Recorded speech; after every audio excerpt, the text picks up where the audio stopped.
biar pergi jauh kawan. Jauh ke sana pergi tuh. Wah, jadi mereka tahu ada orang di bawah kawan.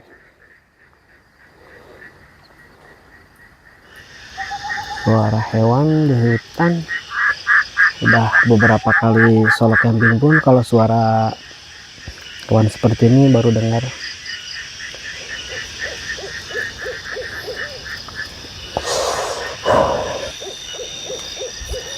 Saya penasaran dari suara-suara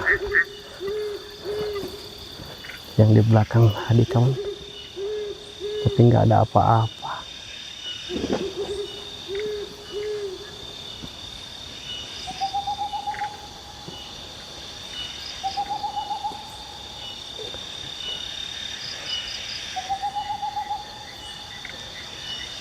Sangat mencekam kawan.